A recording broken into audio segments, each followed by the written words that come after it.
একটা ছোট ছেলে যার পুরো পরিবারকে ডিমন মেরে ফেলেছে, আর তার বোন নিজেই ডিমন হয়ে গেছে। এই ছেলেটা একদিন পুরো ডিমন ওয়ার্ল্ডের সবচেয়ে ডেঞ্জারাস এনিমি হয়ে উঠবে। আজকে আমরা জানবো ডিমন স্লেয়ার সিজন 1 এর পুরো স্টোরি। মেইন ক্যারেক্টার হলো তানজিরো কামাডো। সে তার পরিবারের সঙ্গে থাকতো এবং কয়লা বিক্রি করে সংসার চালাতো।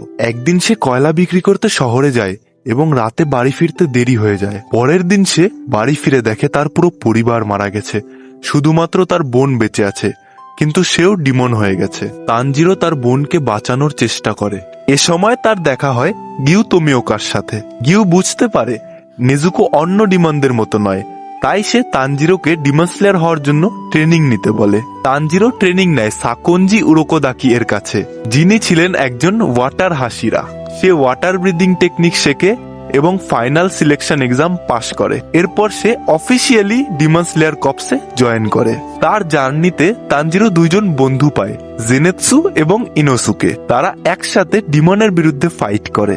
এই স্টোরির সবচেয়ে ভয়ানক ভিলেন হলো মুজান কিবুৎসুজি। সে সব ডিমনের সৃষ্টিকর্তা এবং তার কারণেই তানজিরোর বোন ডিমন হয়েছিল।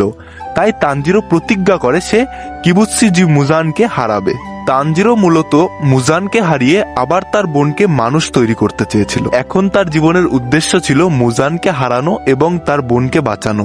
একদিন তানজিরো শহরে গিয়ে প্রথমবার মুজানকে দেখতে পায়, কিন্তু মুজান খুবই শক্তিশালী ছিল, তাই তানজিরো কিচ্ছু করতে পারে না। তখন থেকেই তানজিরো আরো শক্তিশালী হওয়ার সিদ্ধান্ত নেয়। সিজন 1 এর শেষে তানজিরো এবং তানজিরোর দুই বন্ধুকে একটা মিশনে যেতে হয় মিউগেন ট্রেনে, যেখানে অনেক মানুষ মিস্টিরিয়াস ভাবে মারা যাচ্ছিল। এই মিশনে তাদের সাথে জয়েন করে ফায়ার হাসিরা রেন গোকু।